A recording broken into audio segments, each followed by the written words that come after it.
Tout d'abord, merci de nous recevoir dans le cadre de nos TPE, donc nos travaux pratiques encadrés pour le lycée. D'accord. Alors, on travaille sur un thème qui est le sport. Ouais. Donc, on essaie de voir un peu comment le sport est contribué à notre équilibre de vie. Et on a décidé de rencontrer des sportifs pour qu'ils témoignent de leur expérience. D'accord. Donc, on va poser quelques questions. Allez. Donc, on commence. Donc, quelles sont les valeurs que défend votre sport? Donc pour moi, les valeurs, c'est surtout le partage. Le partage, de pouvoir se dire, voilà, on est en activité, on est surtout dans l'action, de pouvoir partager de notre activité sportive pour le bien-être individuel déjà, et surtout le partage de dire voilà, que les gens qui viennent voir du sport, c'est qu'il y a une satisfaction, un moyen de dire voilà, d'avoir un bien-être individuel pour l'intérêt du collectif. D'accord. Par rapport à ces valeurs-là, est-ce que le sport il vous aide dans la vie et les effets qu'il fait? Déjà, pour répondre à la première question aussi, poursuivre, je dirais aussi c'est une question de bien-être. Le bien-être, justement, de pouvoir faire des sacrifices corporels pour pouvoir dire voilà, pour être à 100% de performance du sportif.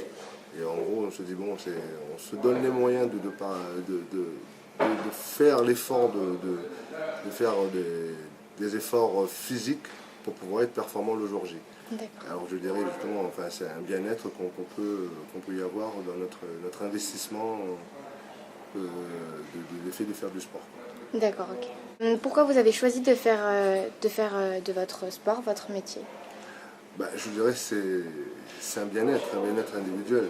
Moi aujourd'hui, comme je dis comme message pour les jeunes, c'est de dire voilà, d'avoir l'opportunité de gagner sa vie en faisant quelque chose qu'on aime. C'est-à-dire pour être professionnel, pour être performant dans l'âge adulte, de pouvoir gagner un salaire, c'est qu'on travaille énormément, on se fait plaisir de se dire voilà, on va partager un moment de bien-être avec ses partenaires pour pouvoir dire voilà, être fin prêt le jour J.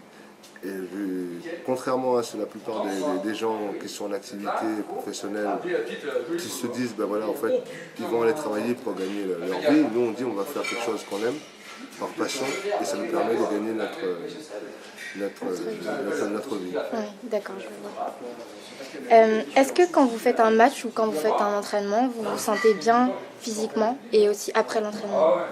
Ça dépend les matchs, ça dépend l'état physique, parce que c'est vrai, comme je disais tout à l'heure, il y a beaucoup d'engagement, que ce soit pour pouvoir être performant, c'est que des moments où on se retrouve, on prend un coup de massue, le corps, on a beau le mettre au maximum, mais le corps ne supporte pas forcément les charges de travail. Alors, du coup, c'est pas évident de pouvoir dire être 100% de ses moyens, et c'est ça aussi le sportif risque le cas de la blessure, parce que ce soit une surcharge de travail qui permet de dire voilà, en gros, il y a des moments où on n'est plus à 100% de nos moyens dans l'efficacité sportive, même l'efficacité physique, de pouvoir être performant dans des entraînements, dans des matchs ou qui risquent de cas de blessure. Ok.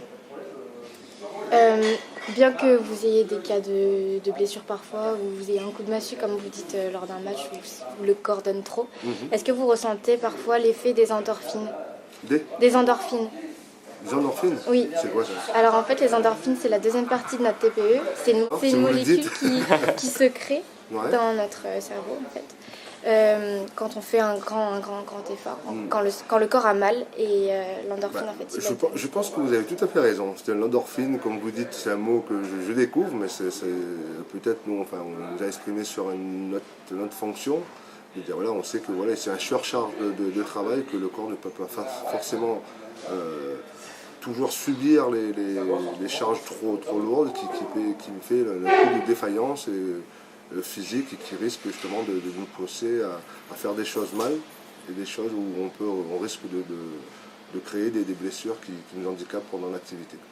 D'accord. Une question, c'est par rapport au nombre d'heures que vous pratiquez par semaine environ pour un entraînement avec le match.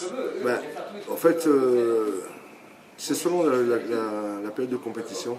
C'est-à-dire, en fait, il y a certains, je parle pour le handball, il y a certaines équipes qui ont 2 matchs par semaine.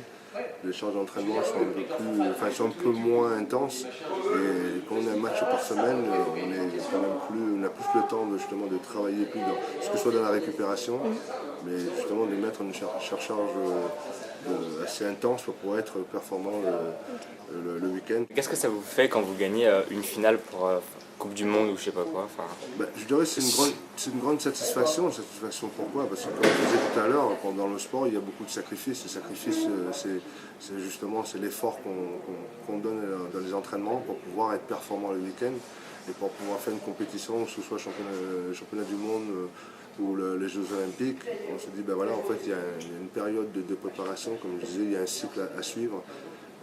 Pendant qu'une compétition, il y a selon le temps de travail qu'il y a entre les compétitions, il y a 3 ou 4 semaines de préparation. Et de dire voilà, pendant les 3 ou 4 semaines, on est dans l'effort physique, on est toujours en déplacement, on n'est pas à la maison. On fait le sacrifice familial qui fait que voilà, en gros on est coupé de notre famille, et de dire voilà, d'arriver à la plus haute marche et d'avoir la médaille au cou, et on se dit voilà, en fait on a fait l'effort de pouvoir aller chercher ce titre, mais c'est surtout le sacrifice qu'on a fait avant qui donne satisfaction de la réussite de la médaille d'or autour du cou. D'accord. J'ai fait ma carrière à Chambéry, j'ai arrêté pendant 3-4 ans, et là même 5 ans, et là je suis revenu justement pour pouvoir transmettre un peu mon savoir. Je pars du principe que c'est mon devoir de le faire. Le devoir, c'est de toujours transmettre à ceux qui arrivent derrière. C'est pas parce qu'on ne vive pas avec ses acquis, mais c'est surtout de retransmettre le plus important de ce qu'on a vécu, l'expérience professionnelle, l'expérience technique, l'expérience de vie qui donne l'envie et qui nous motive encore aujourd'hui de pouvoir faire passer la transmission.